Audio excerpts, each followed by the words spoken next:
Hello friends, welcome to commerce nation learn with confidence. तो आज हम पढ़ने वाले हैं एक नया सब्जेक्ट जो है कंपनी लॉ, जिसमें आज हम पहला चैप्टर डिस्कस करने वाले हैं इस वीडियो में, जिसमें मीनिंग, नेचर और उससे जुड़े हुए बहुत सारे टॉपिक्स हैं, जैसे कंपनी और पार्टनरशिप में डिफरेंस हो गया और भी बहुत सारे उससे जुड़े हुए जो भी टॉपिक्स हैं वो इसमें हम कवर करेंगे। और ये वीडियो शुरू करने से पहले या हम जो पढ़ाई करने जा रहे हैं उसको शुरू करने से पहले हम अपने कोर्सेज़ के बारे में थोड़ा सा जान लेते हैं। तो अगर आप किसी भी यूनिवर्सिटी में हो, इंडिया के किसी भी यूनिवर्सिटी में हो और आप हमारे कोर्सेज़ परचेज़ करना चाहते हो तो नीचे दिए हुए नंबर पे कॉल कर सकते हो। और इसके अलावा हम जो है वो ऑनलाइन और ऑफलाइन दोनों ही तरीके के कोर्सेज़ अवेलेबल कराते हैं। तो आप जिसमें भी कंफर्टेबल, मतलब अगर आप ऑनलाइन कोर्स परचेज़ करना चाहते हो तो वो भी कर सकते हो, या ऑफलाइन हमारी जो कोचिंग क्लासेस चलती हैं उसमें भी आप एनरोल हो सकते हो। इसके अलावा एक चीज़ और मेंशन करना चाहेंगे कि ये राइटर है, जो बुक का नाम है, बुक का नाम आपको बता देते हैं। आपको पीडीएफ प्रोवाइड नहीं की जाएगी, इसलिए अगर आप ये बुक परचेज करना चाहते हो तो ये साहित्य भवन पब्लिकेशंस की है, company law, doctor OP Gupta इसके राइटर का नाम है। आप नोट कर सकते हैं नाम, डॉक्टर ओपी गुप्ता नाम है, कंपनी लॉ साहित्य भवन पब्लिकेशन की है, ठीक है।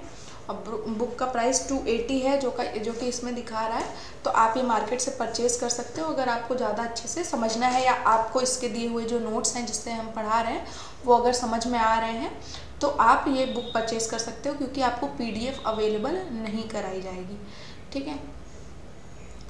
तो चलिए अब बिना कुछ देर किए, वैसे भी काफ़ी बात हो चुकी है हमारी, आपकी जो क्वेरीज़ होंगी आप नीचे दिए हुए नंबर पर कॉल करके पूछ सकते हो। अब हम अपनी पढ़ाई शुरू करते हैं, ठीक है, पॉइंट पे आते हैं। तो सबसे पहले इस चैप्टर में हम पढ़ने वाले हैं मीनिंग एंड नेचर, ठीक है। तो मीनिंग पे ही सीधे से आते हैं, डेफिनेशन पे पहुंचते हैं, क्योंकि ये सब जो इंट्रोडक्शन वाला पार्ट है ये समझ लीजिए कि आपको नहीं पढ़ना है, ये आपके काम का नहीं। हम लोग काम की चीज़ें पढ़ेंगे, कम टाइम में कैसे ज़्यादा फ्रूटफुल रिजल्ट हमें देना है, कम टाइम में हम कैसे ज़्यादा से ज़्यादा आउटकम लेंगे, वो यहाँ पे हमको करना है। तो ये आपको ये मान के चलिए कि नहीं पढ़ना है, ठीक है। चलते हैं नीचे, चलते हैं डेफिनेशन पे, ठीक है। तो सबसे अच्छी डेफिनेशन, अगर आप ग्रेजुएशन कर रहे हो तो आप पहले ही पढ़ चुके होंगे, 11th-12th में आपने कंपनी की डेफिनेशन पढ़ रखी होगी ऑलरेडी, ठीक है। तो सबसे अच्छी डेफिनेशन आपको पहले से ही याद है, लेकिन फिर भी मेरी जो रिस्पॉन्सिबिलिटी है वो आपको बताना है, तो इसलिए हम बता देते हैं। तो देखिए, प्रोफेसर जो हैने हैं उन्होंने सबसे अच्छी डेफिनेशन दे रखी है, a company is an artificial person. इसमें आधे से ज़्यादा आपके फीचर्स भी कवर हो जाते हैं, इसलिए हम आपको सजेस्ट करते हैं कि ये डेफिनेशन आपको याद रखनी है कि a company is an artificial person created by law. Created by law यानी कोई ना कोई लेजिस्लेशन जो है वो इसको रेगुलेट करेगा, जैसे कि हमारी कंपनी जो है वो कंपनीज एक्ट 2013 से इस टाइम रेगुलेट होती है। इसके पास एक क्या है, सेपरेट एंटिटी होगी, यानी ओनर से अलग इसकी एंटिटी है, विद अ परपेचुअल सक्सेशन, यानी हमेशा चलती रहने वाली, ठीक है। इसके साथ मतलब कभी भी कंपनी मरती नहीं है, मेंबर्स आएंगे जाएंगे, मेंबर्स की डेथ हो जाएगी, लेकिन कंपनी हमेशा जिंदा रहेगी, हमेशा चलती रहेगी। एंड अ कॉमन सील, यानी जैसे हमारा सिग्नेचर होता है, कंपनी का भी सिग्नेचर होता है, उसे हम कॉमन सील के नाम से जानते हैं। यानी जो भी एग्रीमेंट्स वगैरह, जो भी कॉन्ट्रैक्ट कंपनी करेगी उस पर कंपनी की कॉमन सील लगेगी, ठीक है। तो ये जो हैने हैं, प्रोफेसर हैने, इन्होंने बहुत अच्छी डेफिनेशन दी है, जिसमें कंपनी की एक मीनिंग भी निकल के आती है, इसके साथ साथ हम इसेंशियल कैरेक्टरिस्टिक्स भी पढ़ लेते हैं, ठीक है। तो कंपनी क्या है, उसके कैरेक्टरिस्टिक्स सब कुछ इसमें, अगर आपको लगता है कि आप दूसरी डेफिनेशन भी पढ़ना चाहते हो तो आप पढ़ सकते हो, जैसे कि ये मार्शल ने दी हुई है, ठीक है। A corporation is an artificial being, invisible, intangible, ठीक है, and existing only in the contemplation of the law, being a mayor creation. देखिए, इसको याद करने में आपको दिक्कत होगी, जो नीचे वाली डेफिनेशन है वो बहुत इजी है, तो मेरा तो कहना यही है कि आप नीचे वाली डेफिनेशन पढ़ लीजिए, ठीक है। ऊपर भी जो दी हुई है देखिए, सब बड़ी बड़ी डेफिनेशंस हैं। तो क्या मतलब है, यहाँ पे देख सकते हैं 2013 में जो कंपनी की डेफिनेशन दी हुई है वो है company means incorporated company incorporated under this act और एनी प्रीवियस कंपनी लॉ। तो इसमें सीधे से बोला गया कि मतलब कंपनीज एक्ट 2013 में कोई भी कंपनी अगर इनकॉर्पोरेट है, रजिस्टर्ड है, ठीक है, या फिर किसी प्रीवियस लॉ में जैसे कि 1956 में, ठीक है, तो उसे हम क्या कहेंगे, कंपनी कहेंगे। तो ये कहीं ना कहीं पूरी जो क्लियर मीनिंग है वो उसको रिवील नहीं करती है डेफिनेशन, इसलिए सबसे जो बेस्ट सूटेबल डेफिनेशन है वो हमने बताई प्रोफेसर हैनी की है, उसे ही आपको सजेस्ट करेंगे, उसे ही आप प्रेफर करिए, ठीक है। इसके बाद हमने डेफिनेशन पढ़ ली, मीनिंग में आप उसके कैरेक्टरिस्टिक्स को थोड़ा सा डिफाइन कर दो तो मीनिंग आपका ऑलरेडी बड़ा हो जाएगा। इंट्रोडक्शन में आप सबको जानते ही हो। अब इसके एसेंशियल कैरेक्टरिस्टिक्स के बारे में पढ़ लेते हैं कंपनी के। सबसे पहला जो कैरेक्टरिस्टिक है वो हम डेफिनेशन पढ़ते हुए ही उसको जान चुके हैं, ठीक है, कि company is N incorporated association, ठीक है। तो इनकॉर्पोरेटेड एसोसिएशन यानी जिसका किसी लॉ के अंडर रजिस्ट्रेशन हुआ है, ठीक है। Company is N incorporated or registered association, ठीक है, जिसका रजिस्ट्रेशन मैंडेटरी है।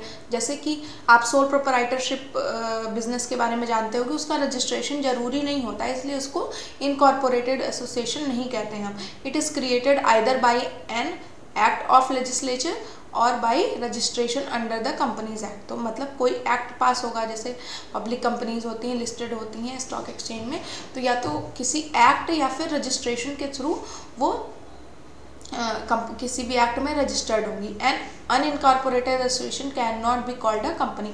कोई भी ऐसा एसोसिएशन भले वो दावा कर रहा हो कि हम कंपनी है, लेकिन अगर वो इनकॉर्पोरेटेड नहीं है तो वो कंपनी नहीं कह सकता in the strict legal sense on the word. Only after a company is incorporated or registered it becomes a separate entity. तो सेपरेट एंटिटी जो इसका जो अगला फीचर है सेपरेट एंटिटी वाला, वो भी इससे तभी जुड़ा हुआ है जब कंपनी जो है वो इनकॉर्पोरेट होगी किसी पर्टिकुलर लेजिस्लेचर या एक्ट के अंडर में, ठीक है। इसके बाद डेफिनेशन में हमने पढ़ा था artificial legal person. Artificial legal person का मतलब क्या, जाहिर सी बात है कि कंपनी जो है वो नेचुरल पर्सन नहीं है, वो हंस बोल नहीं सकती, हमारे जैसे बात नहीं कर सकती, मजाक नहीं कर सकती, लेकिन फिर भी वो कॉन्ट्रैक्ट करती है लोगों से, वो अपनी एक्टिविटीज़ परफॉर्म करती है, तो वो एक पर्सन तो है लेकिन आर्टिफिशियल है और लीगल पर्सन है, यानी क्रिएटेड बाय लॉ होती है, लॉ की नज़र में उसकी एग्जिस्टेंस होनी चाहिए, यानी वो रजिस्टर्ड होनी चाहिए, इनकॉर्पोरेटेड होनी चाहिए। तो ये बोला गया कि company is an artificial person as against a natural person, ठीक है। मतलब नेचुरल पर्सन उसको चलाते हैं, लेकिन कंपनी खुद एक आर्टिफिशियल पर्सन होती है।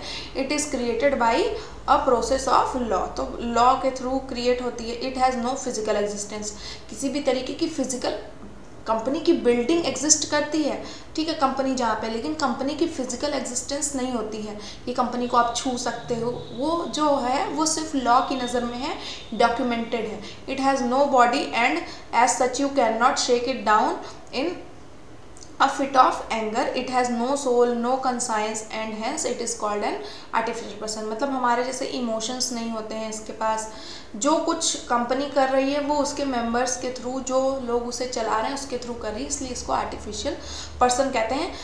बस इसके सेक से यानी इसके नाम से ही वो लोग बिजनेस करते हैं। At the same time it enjoy certain rights and has some obligations like a natural person. लेकिन कुछ राइट्स और ऑब्लिगेशंस इसकी, जैसे नेचुरल पर्सन के पास राइट्स और ऑब्लिगेशंस होती हैं, वो एंजॉय करती है, ट्रांसफ़र कर सकती है प्रॉपर्टी अपने नाम पे, कॉन्ट्रैक्ट्स में एंटर कर सकती है, जो हमने पहले बोला, केस किसी के ऊपर कर सकती है या इसके ऊपर भी केस हो सकता है, ठीक है।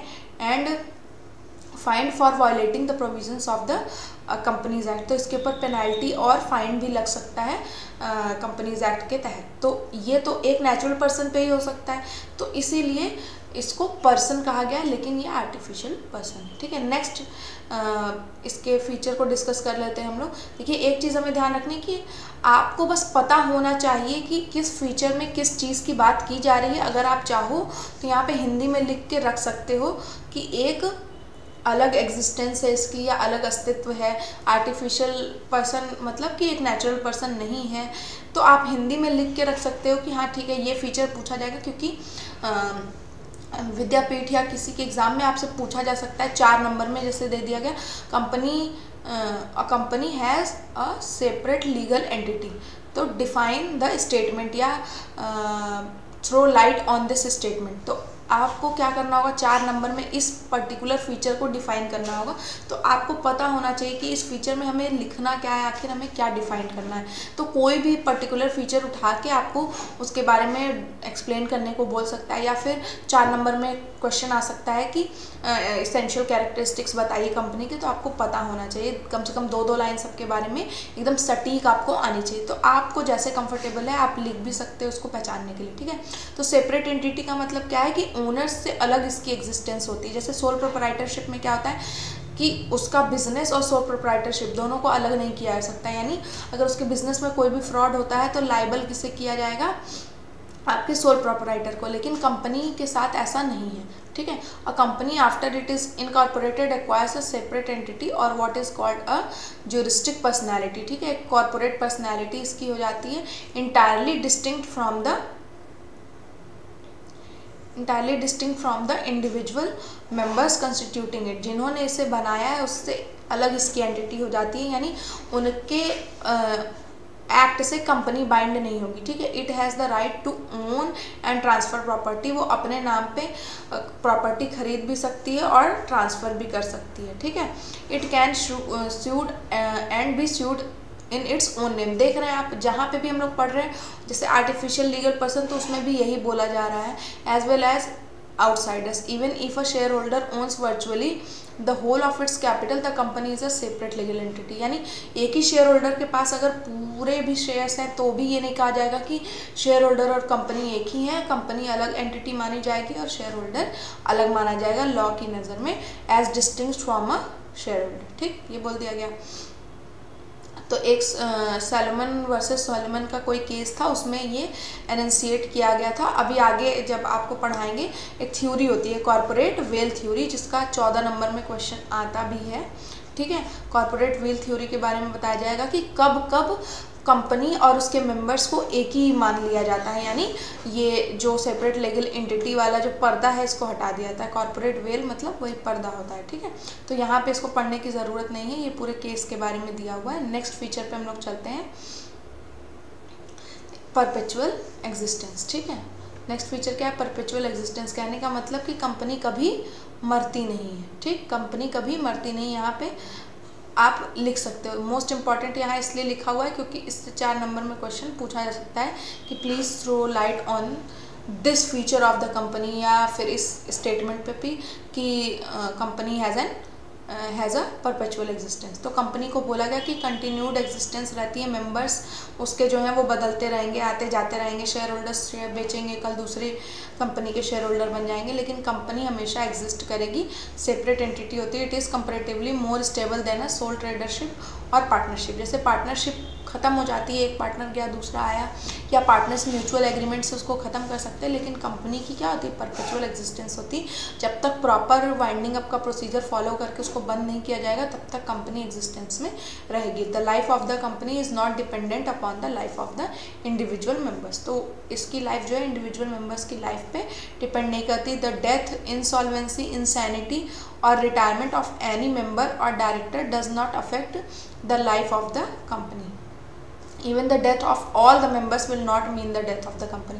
यानी जिन मेंबर्स ने इसे कॉन्स्टिट्यूट किया वो सारे के सारे मेंबर्स भी अगर मर जाते हैं तो भी हम कंपनी की डेथ नहीं मानते हैं, ठीक है।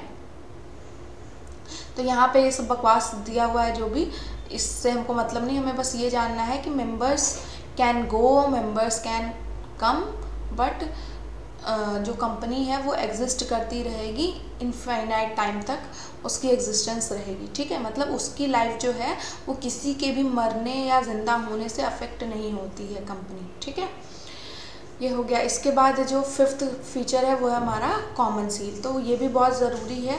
जैसे डायरेक्टर्स वगैरह साइन नहीं कर सकते बिहाफ में कंपनी की, कंपनी का एक अपना सिग्नेचर या कॉमन सील होता है। Since a company is an artificial person it can not act by itself. तो अपने से तो कुछ काम करेगी नहीं कि आई साइन करने लगी कि ये कंपनी का नाम है, लाओ हम साइन कर दें। It has to act through natural persons, ठीक है।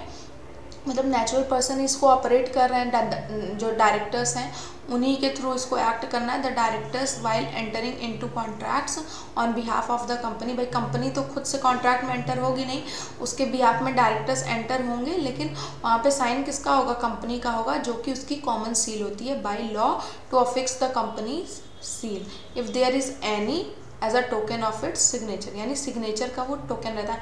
आप कहीं भी जाते हो, मुहर लगाई जाती है ना, तो ऐसे ही कंपनी की मुहर होती है, उसे मान लिया जाता है कि ये कंपनी का सिग्नेचर है। ठीक है, तो कॉमन सील समझ में आ गया। यानी कंपनी जब भी किसी कॉन्ट्रैक्ट में एंटर होगी, किसी तरीके की प्रॉपर्टी ट्रांसफ़र करेगी, तो उसका इसमें अप्रूवल है, उसका कंसेंट है, ये कब माना जाएगा, जब कंपनी की कॉमन सील लगी होगी, जो कि भले ही उसके मेंबर्स जो डायरेक्टर्स हैं उन्होंने लगाई होगी। 6th फीचर इसका क्या है, limited liability. Limited liability means क्या हो गया कि perhaps the most important advantage for which a company is formed is the limited liability. जाहिर सी बात है कि अगर आप सोल प्रोप्राइटरशिप देखते हो, ठीक है, या पार्टनरशिप देखते हो, सब में क्या है, आपकी अनलिमिटेड लाइबिलिटी होती है। यानी अगर किसी भी तरीके का डिफ़ॉल्ट होता है या वो पर्टिकुलर जो आपका बिजनेस है वो बंद होता है, तो आपकी लाइबिलिटी जो है वो अनलिमिटेड होगी। यानी आपकी पर्सनल असेट्स से भी जिनका भी आपने डेट ले रखा है उसको चुकाया जा सकता है। लेकिन कंपनी के केस में ऐसा नहीं है। शेयर होल्डर्स की या जो मेंबर्स हैं उनकी लाइबिलिटी लिमिटेड होती है। The liability of every member of the company is limited to pay the face or nominal value of shares. जो भी शेयर्स की पेड अप वैल्यू है, पेड अप वैल्यू कह सकते, पेड अप नहीं, जितनी भी नॉमिनल वैल्यू यानी पार वैल्यू जो भी है उतना ही उससे किया जा सकता है। जैसे कि आपने 10 रुपये का शेयर है, आपने अभी 8 रुपये ही पे किया है, तो 2 रुपये और बस आप पे करने के लिए लाइबल हो। कंपनी आपको उससे ज़्यादा पे करने के लिए बाउंड नहीं कर सकती है। ठीक है, तो if he has paid the full amount due on his share he will not be required to pay anything more to meet company's liability. अगर आपने ऑलरेडी 10 रुपये पे कर दिया है, ठीक है, तो आप लाइबल नहीं हो कि अब आप और पे करो। ठीक है, और अगर आपने 8 रुपये पे किया है तो 2 रुपये का सिर्फ आपकी 2 रुपये की लाइबिलिटी बनती है। In case of a company limited by guarantee the liability of the member is limited to the amount he has guaranteed. तो अगर लिमिटेड बाय गारंटी वाली कंपनी, तो आपने जितना गारंटी किया है अमाउंट बस उतना ही कॉन्ट्रीब्यूट करना है एसेट में। ठीक है, in the event of its being wound up. In the case of a company limited by guarantee is liability during the lifetime of company is nil. जितना उसने गारंटी दी है उतना दे देगा, असेट में कंट्रीब्यूट कर देगा, उसके बाद उसकी कोई लायबिलिटी नहीं बनती है। सॉरी, इसके बाद या लिमिटेड लाइबिलिटी की बात की जा रही है, इसको हमको पढ़ना ही नहीं है। ठीक है, इसके बाद ट्रांसफरेबिलिटी ऑफ शेयर्स, यानी जैसे कि पार्टनर, जैसे मान लेते हैं ए, बी और सी पार्टनर्स बन गए। ठीक है, फिर सी छोड़ के चला गया तो फिर ए और बी ही पार्टनर रहेंगे। फिर जो नेक्स्ट पार्टनर आया, मान लेते हैं डी आया, तब रहेगा। लेकिन यहाँ मेंबर्स में पता नहीं चलता, क्योंकि शेयर्स जो होते हैं वो इजीली ट्रांसफरेबल होते हैं। तो कौन ये वाला शेयर किसके पास है, ये कभी किसके पास चला गया, फिर इसके बाद फिर इसके पास से इसके पास, तो शेयर्स जो हैं वो इजीली ट्रांसफरेबल होते हैं। One of the most important characteristic of a company is transferability of its shares. The shares of a public company are freely transferable. तो ये याद रखना, प्राइवेट कंपनी के जो शेयर्स होते हैं वो फ्रीली ट्रांसफरेबल नहीं होते हैं, वो अपने हिसाब से प्राइवेट कंपनी अलॉट करती है। लेकिन जो पब्लिक कंपनी के शेयर्स होते हैं वो फ्रीली ट्रांसफरेबल होते हैं। फिर articles of a public company can not end of a private company must impose restriction on the transfer of shares. However, a company cannot impose absolute restrictions on transfer of its shares. Such a restriction would be void as per the Companies Act 2013. A public company whose shares are listed on a recognized stock exchange cannot refuse to register transfer of its shares. तो जो public company listed है किसी भी stock exchange में, तो companies act 2013 ये कहता है कि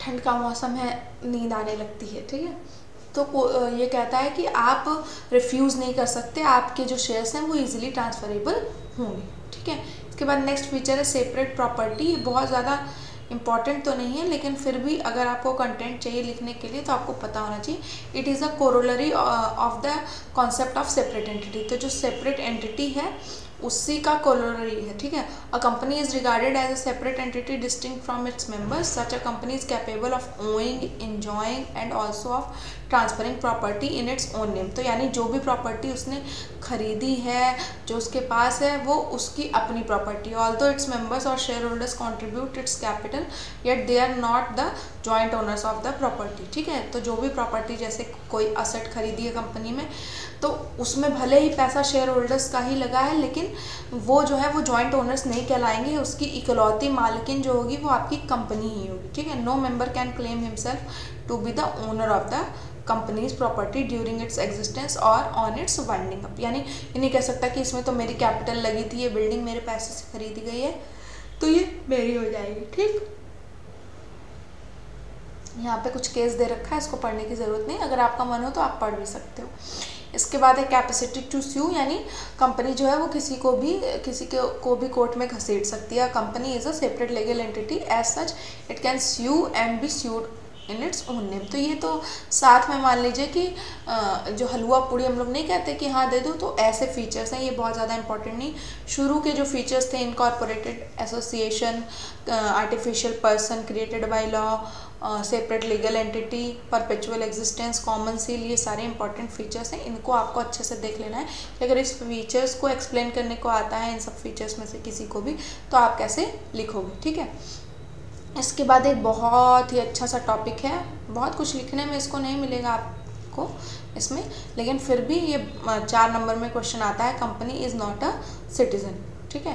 तो भले ही हम मानते हैं, देखिए अगर टैक्स पढ़ रखा होगा आपने या पता होगा, तो कंपनी रेजिडेंट होती है कि नॉन रेजिडेंट होती है, उसकी हम नेशनैलिटी निकालते हैं, उसका रेजिडेंशियल स्टेटस कंप्यूट करते हैं, लेकिन उसको सिटीज़न नहीं मानते कि हाँ ये कंपनी कहाँ की सिटीज़न मानी जाएगी, अमेरिका की कि इंडिया की। तो कंपनी जो है एक सिटीज़न नहीं है, उसके जो मेंबर्स हैं वो सिटीज़न होते हैं, लेकिन कंपनी सिटीज़न नहीं होती। Although a company is a legal person, तो उसको हमने मान लिया है, ठीक है। आर्टिफिशियल पर्सन हैविंग, जिसके पास नेशनैलिटी भी है और डोमिसाइल भी है, ठीक है। उसका निवास भी माना जाता है और उसकी नेशनैलिटी, नागरिकता भी मानी जाती है। Yet it is not a citizen, लेकिन उसको हम नागरिक नहीं मानते हैं, ठीक है। तो ये कोई केस बताया गया, the members who form the incorporated company do not pool their status और पर्सनैलिटी। तो जो भी मेंबर्स हैं जिन्होंने कंपनी फॉर्म की है, जिनके थ्रू कंपनी इनकॉर्पोरेट हुई है, वो अपना स्टेटस, अपनी पर्सनैलिटी नहीं दे सकते कंपनी को। If all of them are citizen of India the company doesn't become a citizen of India. यानी ऐसा नहीं है कि अगर सब के सब सिटीजन है इंडिया के, तो बोला जाएगा कि कंपनी भी इंडिया की सिटीजन है। Any more than if all are married the company would be a married person. तो जाहिर सी बात है, आप ये तो नहीं कह सकते हो ना कि अगर सबकी शादी हो गई है तो कंपनी की भी शादी हो गई है। तो उसी तरह क्या है कि कंपनी, अगर सारे मेंबर्स जो है इंडिया के सिटीजन है, तो हम ये नहीं कह सकते कि कंपनी भी इंडिया की सिटीजन है, ठीक है। जबकि इसकी नेशनैलिटी और उसका क्या कह सकते हैं, डोमिसाइल हम निकाल सकते हैं, sorry. However, to determine the enemy character of the company, the court can consider the citizenship of its members। जैसे अगर कोई केस चल रहा है, कोई क्रिमिनल लाइबिलिटी कंपनी के ऊपर चल रही है, कोई एनिमी कैरेक्टर है, तब जो है कोर्ट क्या कर सकता है, कंसीडर कर सकता है कि ये कंपनी कहाँ की है, यानी इसके मेंबर्स कहाँ के हैं। तो हम जरा देखते हैं कि क्या यहाँ पे धांधली चल रही है। तो कंपनी जो है वो एक सिटीज़न नहीं है, तो उसी तरह जैसे कि हमारे फंडामेंटल राइट्स हैं 6 फंडामेंटल राइट्स हैं, तो उनमें से किसी भी राइट को वो एक्सरसाइज नहीं कर सकती। तो कोई भी फंडामेंटल राइट नहीं, which are expressly guaranteed to citizens only under the constitutions, ठीक है। तो जो सिटीजन्स को फंडामेंटल राइट्स मिले हुए हैं उसके लिए क्लेम नहीं कर सकती कंपनी, जैसे कि rights of franchise. However, it can claim the protection of those fundamental rights which are available to all persons, citizens or not citizens।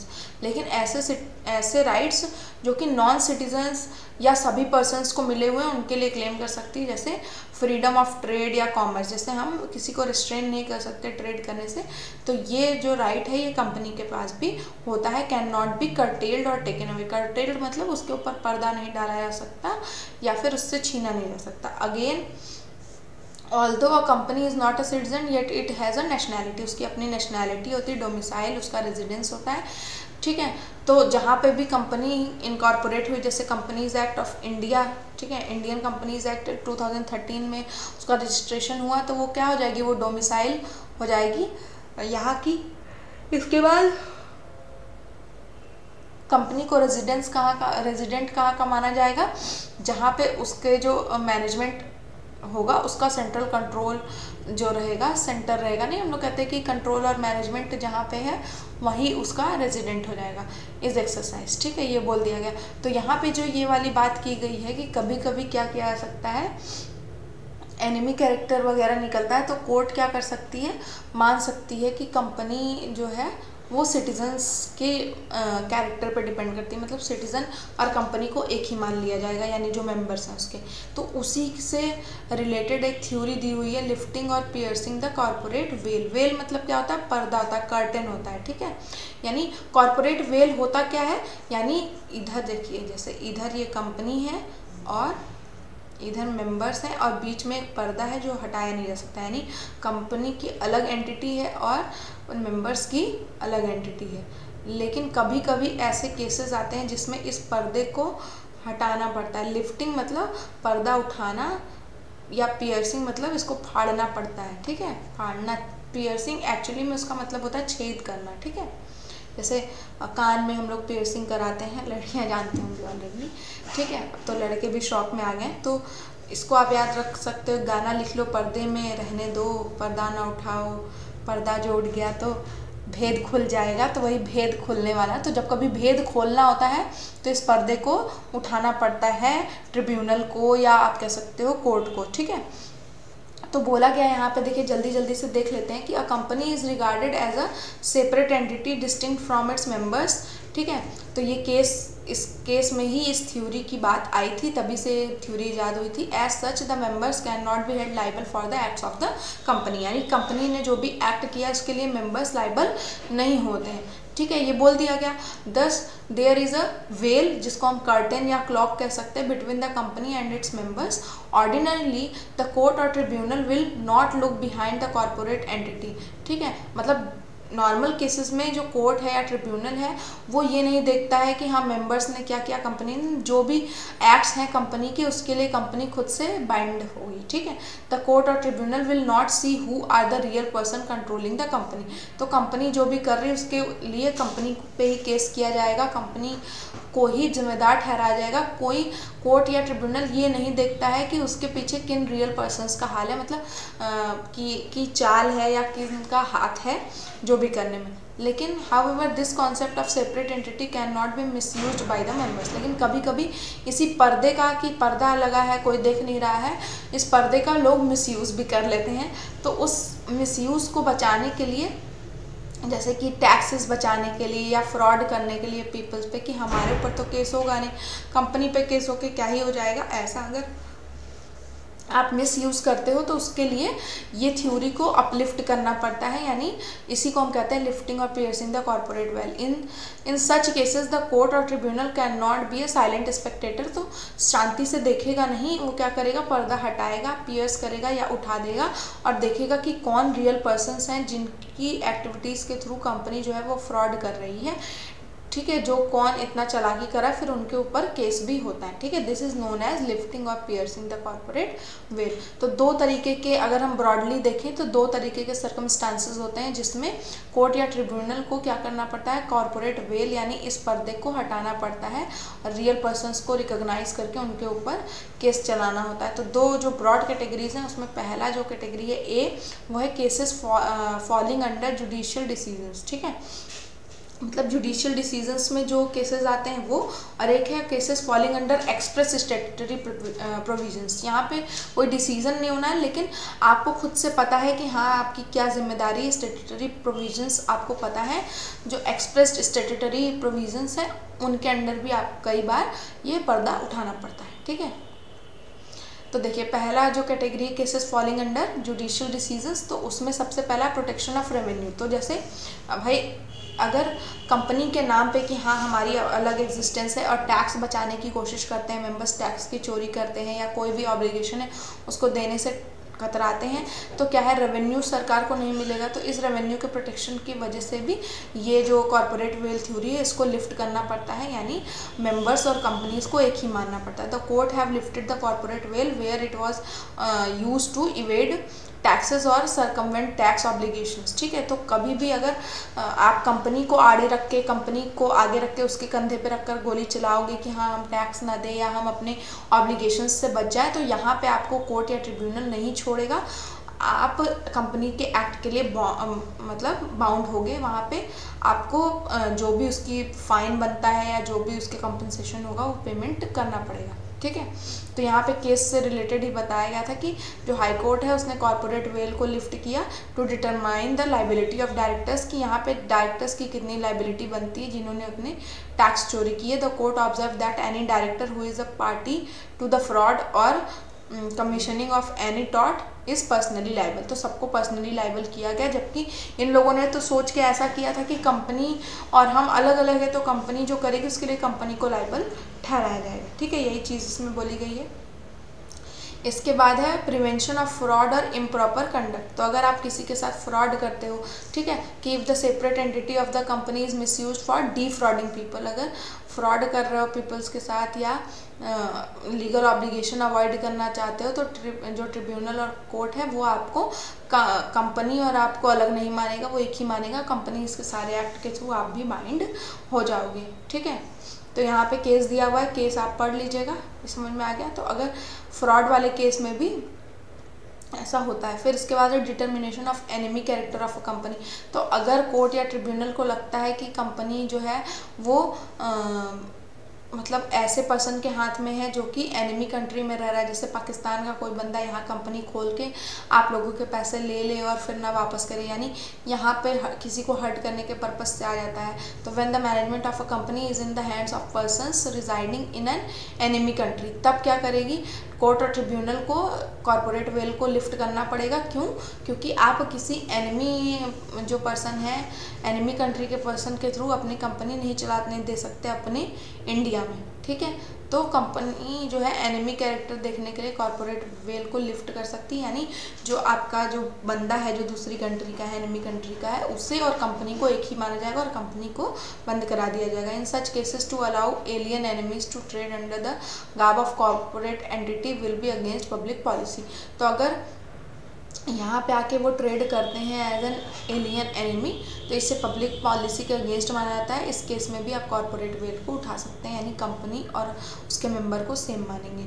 Avoidance of welfare legislation, तो कोई भी किसी भी तरीके का वेलफेयर लेजिस्लेशन है उसको अवॉइड करने के लिए अगर कंपनी के मेंबर्स चालाकी करते हैं, बोलते हैं कि हमारी सेपरेट एंटिटी है कंपनी की अलग, तो भी जो है ट्रिब्यूनल इसको उठा सकता है और ये सुपरवाइज कर सकता है, एग्जामिन कर सकता है कि सोल पर्पस जो है कंपनी को फॉर्म करने का, कहीं उसका मतलब ये तो नहीं कि वो किसी बोनस देने से कतरा रहे हैं या कोई भी, तो जो भी उनकी लाइबिलिटी होगी उसे फुलफिल करवाना पड़ेगा। इस केस में भी कॉर्पोरेट वेल को लिफ्ट किया जा सकता है। इसके बाद 5th पॉइंट है to determine contempt of court. ठीक है, तो कोर्ट के कंटेम्प्ट को डिटरमाइन करने के लिए, जैसे कोर्ट ने कोई भी चीज़ कह दी उसको डिटरमाइन करना है, तो उसके लिए भी इसको उठाया जा सकता है पर्दे को, कॉर्पोरेट वेल को। द कोर्ट और tribunal can pierce the corporate veil and punish the guilty person for contempt of court. तो कोर्ट ने कोई ऑर्डर दिया और नहीं माना गया तो कंपनी लायबल नहीं होगी, वो पर्टिकुलर पर्सन गिल्टी माना जाएगा और उसे ही सज़ा दी जाएगी, वो बाइंड हो जाएगा उस एक्ट से। ठीक है, देखिए यहाँ पे केस दिया हुआ है, केस पढ़ लोगे तो आप बहुत अच्छे से समझ जाओगे। इसमें ये दिया है कि in this case the respondents agree to sell 2 floors but later on refuse to do so. पहले बोले कि हाँ हम 2 फ्लोर बेचेंगे, फिर उसके बाद मना कर देते हैं। The court on a suit being filed restrained the respondents from selling the floor to anyone else. Court भाई रिस्ट्रेन कर देता है कि नहीं, अब किसी और को आप ये फ्लोर नहीं बेच सकते। The respondents formed a private company with only 2 members, themselves the only 2 shareholders, one of them the chairman and the other become its managing director. The respondents transferred the floor to the private company. ठीक है, बोला गया कि भाई आप किसी को नहीं ट्रांसफ़र कर सकते। इन्होंने एक प्राइवेट कंपनी बनाई और उसको ट्रांसफ़र कर दिया। The private company sold the floor despite the courts restrained the order. The respondent firm agreed that the floors were sold by a private company and not bye them. The court rejected the contention. बोले कि भाई जब मैंने कोई order pass कर दिया था, ठीक है, तो आपने ये जो कंपनी बनाई वो आप ही को मान रहे हैं हम कि जो प्राइवेट कंपनी है और आपकी अलग, दोनों की अलग एग्जिस्टेंस नहीं है। यहाँ पे इस थ्योरी को लिफ्ट कर दिया गया। ये नहीं माना गया कि company has a separate legal entity, ठीक है, ये बोला गया। फिर उसके बाद है डिटर्मिनेशन ऑफ टेक्निकल कॉम्पिटेंस। देखिए इसमें अगर आप इसमें पढ़ने जाओगे तो आपको नहीं समझ में आएगा। अभी हम बताते हैं। जैसे कुछ टेक्निकल इक्विपमेंट्स खरीदने थे, ठीक है, जैसे कि एनिमी कैरेक्टर डिटरमाइन करने के लिए कॉर्पोरेट वेल को लिफ्ट किया जा सकता है, उसी तरह टेक्निकल कॉम्पिटेंस उठाने के लिए भी जो है कॉर्पोरेट वेल को लिफ्ट किया जा सकता है, ठीक है। तो एक केस था, उसमें क्या करना था कि जो बंदा था उसे चाहिए थी टेक्निकल कॉम्पिटेंस, ठीक है, मतलब उससे टेंडर लेने जाता है। तो जो भी कंपनी होती है, जो टेंडर देने वाली होती है, वो कहती है कि भाई जो तुम मेंबर हो, जिसने कंपनी को शुरू किया है, उसके पास पर्टिकुलर टेक्निकल रिक्वायरमेंट नहीं है, टेक्निकल कॉम्पिटेंस नहीं, तो हम कैसे तुम्हें ये सारी चीज़ें दे दें, टेंडर कैसे दे दें। तो जो कंपनी होती है वो एक जॉइंट वेंचर कंपनी होती है, उसके साथ जो कंपनी कोलैब की रहती है। जैसे मान लेते हैं कि हमें नहीं पता है कि क्या है क्या नहीं है, ठीक है, हमारी छोटी सी कंपनी है, लेकिन हम TCS के साथ कोलैबोरेशन कर लेते हैं, तो उसे तो टेक्नोलॉजी के बारे में पता है। तो हमारा सामने वाला जो बंदा है, जो इस बात पे हमें नकार रहा है कि नहीं आपकी टेक्निकल, जैसे हम कॉमर्स से पढ़ें तो अब बोलेगा कि आपके अंदर टेक्निकल कॉम्पिटेंस नहीं है, लेकिन हमारी जो कंपनी है वो उसने किससे कोलैब करके रखा है, TCS से, उसके पास तो टेक्निकल कॉम्पिटेंस है। तो यहाँ पे कोर्ट कह सकती है कि भाई जिसके साथ उसका कोलैबोरेशन है उसके पास टेक्निकल कॉम्पिटेंस है, और यहाँ पे हम कॉर्पोरेट वेल को उठाते हैं तो जो बंदा है और जो कंपनी उसको एक ही माना जाएगा, इसलिए कंपनी को आप टेंडर दे सकते हो, ठीक है, उसके कोलैबोरेशन को माना जाएगा क्योंकि उसके कोलैबोरेटर्स जो हैं उसके पास रिक्वायर्ड कॉम्पिटेंस है, ठीक। तो ये यहाँ पे ऑर्डर दे दिया गया। इसके बाद बी पार्ट है, जो मतलब बोला गया कि एक्सप्रेस स्टेटरी प्रोविजंस के अंडर में कब कब कॉर्पोरेट वेल को उठाना पड़ता है, ठीक है। जैसे कि कोई कंपनी, आपको पता है कि 7 मेंबर्स होने चाहिए कम से कम पब्लिक कंपनी फॉर्म करने के लिए, और 2 मेंबर्स होने चाहिए प्राइवेट कंपनी फॉर्म करने के लिए। तो मान लेते हैं पब्लिक कंपनी में 5 मेंबर्स हो गए, 2 मेंबर्स छोड़ के चले गए, ठीक। अब 5 मेंबर्स हैं और 5 मेंबर्स के रहते रहते भी 6 महीने तक कंपनी चल रही है, तो उसके बाद उनके ऊपर फाइन लगाया जा सकता है, ठीक है, क्योंकि कभी भी ऐसा नहीं होना चाहिए कि आप कंपनी को चला रहे हैं। तो देखिए यहाँ पे बोला गया कि कंपनी लॉ जो है वो लिफ्ट कर सकती है corporate veil in such cases and makes the members personally liable. यहाँ पे जो भी मेंबर्स, जो देखिए जो ये 2 मेंबर्स चले गए, ठीक है, 7 - 2 में से जो 2 मेंबर चले गए, इन्हें लायबल नहीं ठहराया जाएगा क्योंकि ये चले गए।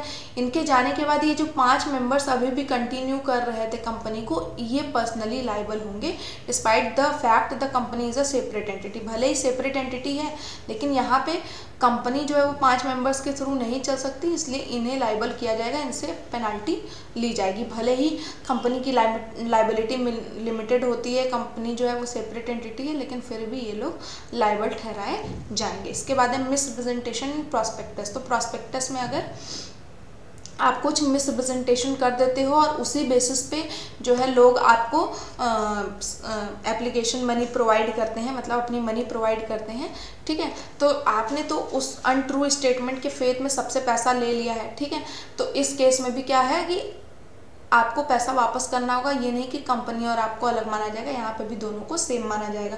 तो 2 केसेस होते हैं प्रॉस्पेक्टस में मिसरिप्रेजेंटेशन के। एक क्रिमिनल लायबिलिटी भी बन सकती है आपकी, ठीक है, अगर उससे किसी को मिसलीड कर रहे हो, आप जानबूझ के ऐसा करते हो, ठीक है, तो क्रिमिनल लायबिलिटी बन जाएगी। सिविल लायबिलिटी बनेगी, जैसे कि जो पर्सन जिसकी वजह से लॉस हुआ वो डायरेक्टर है कंपनी का, प्रॉस्पेक्टस इशू करते समय, ये सारी चीज़ें तो सिविल लायबिलिटी। ये पढ़ लीजिएगा, ज़्यादा इसमें दिक्कत की बात नहीं है, ठीक है। बस ये याद रखना है कि पॉइंट आपका मिसरिप्रेजेंटेशन इन प्रॉस्पेक्टस, जिसके थ्रू आपको पैसा मिलने वाला है उसमें कुछ भी मिसरिप्रेजेंटेशन नहीं होना चाहिए, चाहे वो जानबूझ के हो या भूल में, ठीक है।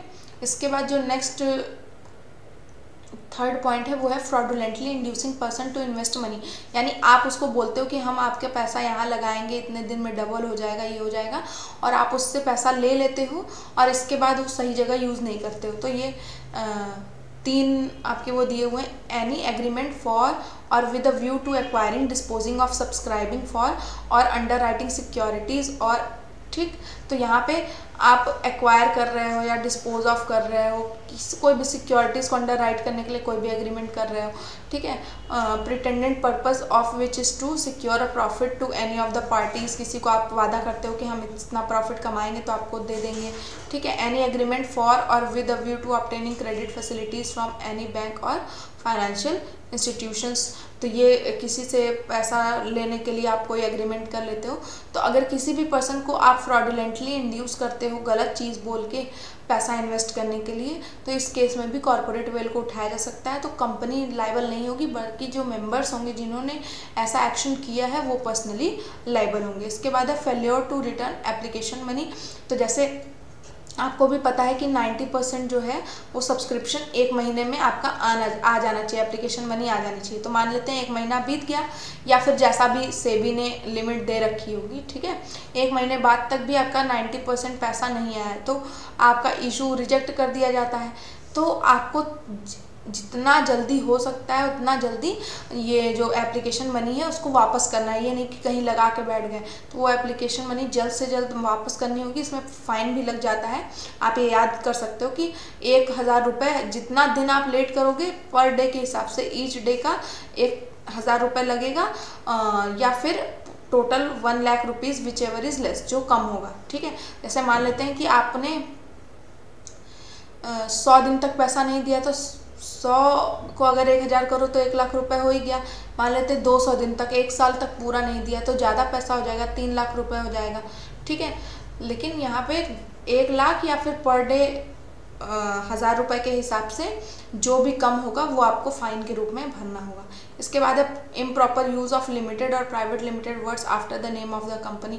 तो अगर आप अपनी कंपनी के साथ में प्राइवेट लिमिटेड या लिमिटेड वर्ड जो है वो गलत तरीके से यूज़ कर ले रहे हो, यानी आप हो प्राइवेट कंपनी यूज़ कर रहे हो पब्लिक कंपनी, या हो public company private limited company बन के शेयर्स नहीं ट्रांसफ़र कर रहे हो, या कोई भी ऐसा मतलब गलत तरीके से अगर लिमिटेड और प्राइवेट लिमिटेड वर्ड का यूज़ कर रहे हो तो भी आपके ऊपर फाइन लग सकता है 2000 रुपीज़ फॉर एवरी डे, जितने दिन के लिए भी आपने उस टाइटल को यूज़ किया होगा। इसके बाद है होल्डिंग एंड सब्सिडियरी कंपनी।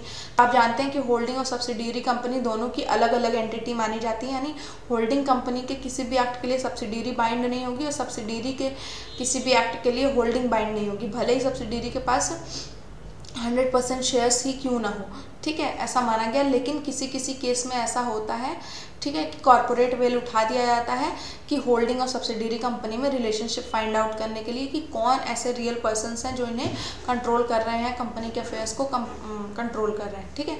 तो कभी कभी सब्सिडियरी और होल्डिंग कंपनी को एक ही मान लिया जाता है, इंडिपेंडेंट कंपनी नहीं माना जाता है। बोला गया कि every holding company shall attach to its balance sheet copies of balance sheet, profit and loss accounts, directors report and auditors report in respect of each of its subsidiary company. तो अपना तो लगाएगी, सब्सिडियरी कंपनी का भी लगाएगी, और कोई भी प्राइवेट कंपनी जो है वो सब्सिडियरी बन रही है अगर पब्लिक कंपनी की, तो उसे भी पब्लिक कंपनी ही मान लिया जाता है। बहुत सारे केसेस में ऐसा किया जाता है। इसके बाद अगर किसी इन्वेस्टिगेशन के लिए भेजा गया है कंपनी के अफेयर्स के लिए, तो भी जो मतलब मेंबर्स हैं और जो कंपनी है उनको एक ही मान लिया जाएगा। In case an inspector is appointed to investigate the affairs of a company, he is empowered to investigate the affairs of any body corporate under the same management और ग्रुप। तो कोई भी, जैसे कोई मैनेजर है, डायरेक्टर है, उसको भी इन्वेस्टिगेट कर सकता है, उसकी पर्सनल चीज़ों को भी इन्वेस्टिगेट कर सकता है for the purpose of fixing responsibility for mismanagement. भाई जो भी गड़बड़ी हुई है उस मिसमैनेजमेंट या उस फ्रॉड के लिए किसको जिम्मेदार ठहराया जाए, इसके लिए उनका सब कुछ छानबीन की जाएगी, ठीक है। द कॉर्पोरेट वेल और personality can be disregarded, the person behind the legal facet can be identified and punish. For investigation of ownership of company, तो ओनरशिप भाई किसी एनिमी के हाथ में तो नहीं है, कौन इसमें फाइनेंशियली इंटरेस्टेड है, ये सारी चीज़ करने के लिए भी कॉर्पोरेट वेल्थ को उठाया जाता है। And report of the membership of any company for the purpose of determining the true persons who are or have been financially interested in the company, who are or have been able to control or materially influence the policy of the company. तो ये देखा जाएगा कि कहीं ना कहीं कौन इसका ओनर बन के बैठा है। For this purpose the corporate wealth can be lifted so as to identify the real person controlling the company. तब भी इस कॉर्पोरेट वेल्थ को उठा दिया जाता है। To check fraudulent trading, fraudulent trading को कम करने के लिए, उस पर लगाम लगाने के लिए भी ये कॉर्पोरेट वेल्थ को लिफ्ट किया जा सकता है। If during the winding up of a company it appears that the business of the company has been carried on with intent to defraud the creditors of the company or any other person, ठीक, कि किसी भी creditor या company के किसी other person को मतलब fraud करने के लिए, उसके साथ फ्रॉडुलेंट प्रैक्टिस करने के लिए कुछ किया जा रहा है, तो भी इस कॉर्पोरेट वेल को उठाया जा सकता है। ठीक है, द कोर्ट और tribunal can lift the corporate veil to find out the real person responsible for it. ठीक है, तो जो भी पर्सन रिस्पॉन्सिबल होगा उसको पर्सनली लायबल किया जाएगा, सारे ही डेट्स जो भी कंपनी ने कर रखी हैं। ठीक है, ऐसा नहीं है जैसे विजय माल्या है सब कुछ फंसा के भाग गया है लंदन, लेकिन यहाँ पे अगर उसकी जो कंपनी है किंगफिशर और उसे अलग अलग मान लिया जाता तो उसे लायबल नहीं ठहराया जाता। तो यहाँ पे जैसे कॉर्पोरेट वेल को उठा दिया गया क्योंकि उसने क्या की, फ्रॉडुलेंट ट्रेडिंग की। इसके बाद ये हो गया, ये 14 नंबर में क्वेश्चन आता है, तो ये आपको कुछ पॉइंट्स इसके याद करके कि आप काम भर का कंटेंट लिख सकें ये कर सकते हैं। इसके अलावा इससे रिलेटेड क्वेश्चंस एंट्रेंस वगैरह में भी पूछे जा सकते हैं। ठीक है, अब चलते हैं distinction between a company and partnership. तो दोनों में डिस्टिंक्शन आपको पता ही है, लेकिन एक बार हम कर लेते हैं। कंपनी की डेफिनेशन यहाँ पे दी हुई है, पहले मीनिंग के बेसिस पे हम डिफरेंशिएट करेंगे कि कंपनी एक आर्टिफिशियल पर्सन है जो कि लॉ के थ्रू क्रिएट होती है, इसकी सेपरेट एंटिटी होती है, परपेचुअल सक्सेशन और कॉमन सील होती है। पार्टनरशिप में ऐसा कुछ नहीं होता है। पार्टनरशिप जो है वो रिलेशन होता है, क्योंकि ये आर्टिफिशियल पर्सन नहीं है, एक रिलेशन होता है पर्सनस के बीच में जो एग्रीड होते हैं प्रॉफिट शेयर करने के लिए, कैरिड ऑन बाय ऑल, यानी जो सब चला रहे हैं, जिसमें प्रिंसिपल और एजेंसी की रिलेशनशिप होती है, और any of them acting for all. इसके बाद मोड ऑफ क्रिएशन, तो कंपनी जो है वो किसी एक्ट के थ्रू आएगी। ठीक है, रजिस्ट्रार के थ्रू रजिस्टर्ड हो जाती है। ठीक है, और इसका रजिस्ट्रेशन कंपलसरी होता है। पार्टनरशिप जो है क्रिएटेड बाय एग्रीमेंट होती है और इसका रजिस्ट्रेशन जो है वो कंपलसरी नहीं होता है। ठीक है, नेसेसरी होता है, कंपलसरी नहीं होता है। रेगुलेशन क्या है, company is regulated by companies act 2013 और ये रेगुलेट होती है 1932 से। नंबर ऑफ मेंबर्स, तो यहाँ पे एटलीस्ट 2 मेंबर्स होने चाहिए प्राइवेट कंपनी के केस में और 7 मेंबर्स होने चाहिए पब्लिक कंपनी के केस में। और मैक्सिमम नंबर ऑफ मेंबर्स जो हैं वो 200 से ज़्यादा नहीं होने चाहिए प्राइवेट कंपनी में, लेकिन पब्लिक कंपनी के केस में ये कोई लिमिट नहीं है। In case of partnership the number of partners shall not exceed 100 और any other number as may be prescribe. ठीक है, इसके बाद सेपरेट एंटिटी, कंपनी की सेपरेट एंटिटी होती है लेकिन पार्टनरशिप की सेपरेट एंटिटी नहीं होती, पार्टनर्स से जुड़ी हुई एंटिटी होती है। लायबिलिटी ऑफ मेंबर्स यहाँ पे लिमिटेड होती है। ठीक है, यहाँ पे अनलिमिटेड होती है। ठीक है, moreover the liability of a partner is joint and several. ठीक है, जॉइंट और सेवरल होती है, यानी एक अगर कुछ भी करता है तो उसके लिए सभी लोग जिम्मेदार होंगे। ठीक है, सभी लोग देंगे, तो जॉइंट एंड सेवरल लायबिलिटी का मतलब ये होता है। In a company a creditor can attach the property of the company only and not of the members. ठीक है, फिर इसके बाद as such a creditor who has obtained a decree against the firm can execute it even against the private property of the individual partners. तो वही है कि unlimited liability में आपको पता ही है। इसके बाद है प्रॉपर्टी के बेसिस पे, तो कंपनी जो है वो प्रॉपर्टी जो होगी कंपनी की वो कंपनी की होगी। पार्टनरशिप फर्म में प्रॉपर्टी जो फर्म की होगी वो पार्टनर्स की होगी, वो मतलब आपस में बांट सकते हैं। कॉन्ट्रैक्ट बाय मेंबर्स, तो मेंबर जो होंगे, member of a company can enter into contract with the company आ सकते हैं। Partners can not enter into a contract with the firm, तो कंपनी और मेंबर्स के बीच में कॉन्ट्रैक्ट हो सकता है लेकिन पार्टनर्स और पार्टनरशिप के बीच में कॉन्ट्रैक्ट नहीं हो सकता। However he can enter into a contract with other partners of the firm. ठीक है, जैसे कि 2 पार्टनर्स हैं वो आपस में एक दूसरे से कॉन्ट्रैक्ट कर सकते हैं लेकिन पार्टनर्स और फर्म नहीं कॉन्ट्रैक्ट कर सकते। मैनेजमेंट क्या है, बोर्ड ऑफ डायरेक्टर्स इसको मैनेज करते हैं जो कि शेयर होल्डर सिलेक्ट करते हैं। पार्टनरशिप जो है वो ऑल द पार्टनर्स या फिर कोई उनमें से एक होगा जो उन सबके लिए एक्ट कर रहा होगा, जिसको हम वर्किंग पार्टनर या एक्टिव पार्टनर के नाम से जानते हैं। इम्प्लाइड अथॉरिटी क्या होगी? A member of a company has no authority to bind the company, a partner has implied authority to bind the firm. जाहिर सी बात है। Transfer of interest, a member of a company is free to transfer his shares to any person. Partner जो है वो अपना interest transfer नहीं कर सकते हैं जब तक कि सभी पार्टनर्स का कंसेंट नहीं हुआ। लाइफ और existence, company has a longer life because it is a separate entity and its life is not dependent upon the life of its members। अब पार्टनरशिप तो कभी तभी एग्जिस्टेंस में आती है जब मेंबर्स होते हैं, तो किसी की भी डेथ हो जाती है, इंसॉल्वेंसी या इंसैनिटी हो जाती है, तो पार्टनरशिप भी वहाँ ख़त्म हो जाती है। ठीक है, मतलब नई पार्टनरशिप फिर से फॉर्म होगी, पार्टनरशिप एग्रीमेंट फॉर्म होगा, लेकिन पार्टनरशिप वो वाली वहाँ पे एक्सपायर हो जाती है। रेस्ट्रिक्शंस ऑन पावर, तो डॉक्ट्रिन ऑफ कंस्ट्रक्टिव नोटिस है जो कि कंपनी की पावर्स को डिफाइन करता है। That is every person dealing with the company is deemed to have notice of restriction on the power of the company and its directors as given in the memorandum and article of association of the company. दोनों में ही दिया हुआ है constructive notice का कि जो भी member है उसके पास पावर है कि वो कंपनी की, मतलब उसके पास ये राइट है कि वो कंपनी की पावर पे रेस्ट्रिक्शन लगा सकता है। उसे नोटिस मिलना चाहिए कोई भी हरकत अगर कंपनी करने जा रही है। Restrictions imposed by the partnership deed on the firm on or its partners will not be binding on the outsiders unless they have actual notice thereof. ठीक है, तो आउटसाइडर्स पे ये लागू नहीं होगा, सिर्फ पार्टनर्स और फर्म पे ही ये बाइंड होता है। ठीक है, लेकिन यहाँ पे क्या है कि जो भी पर्सन अगर कंपनी के साथ किसी भी तरीके की डीलिंग कर रहा है सब पे ये लागू होगा। ऑडिट ऑफ अकाउंट्स तो जरूरी है, कंपनी में कंपलसरी है। The audit of accounts of a partnership firm is voluntary unless its turnover exceed the prescribed limit as laid down by the relevant finance act. तो बजट में जो भी दिया हुआ है अगर उससे ज़्यादा का आपका टर्नओवर है तब आपको ऑडिट कराना ही कराना है। ठीक है, और वॉलेंटरी आपके ऊपर है, आप कराना चाहते हो तो कराओ, नहीं कराना चाहते हो नहीं कराओगे, लेकिन कंपनी के केस में अकाउंट्स का ऑडिट कंपलसरी होता है। इसके बाद winding up, since a company is created by a process of law it's and is also brought about a process of law. तो जब उसको खत्म किया जाएगा उसमें भी लॉ का रिक्वायरमेंट जरूरी होगा। Winding up of company requires a lot of legal, बहुत सारी लीगल फॉर्मेलिटीज होती हैं, यानी बहुत लेंदी प्रोसीजर होता है। Partnership at will can be wound up at any time by a notice by any partner. अगर विल पे पार्टनरशिप हुई है तो कोई भी इसको ख़त्म कर सकता है।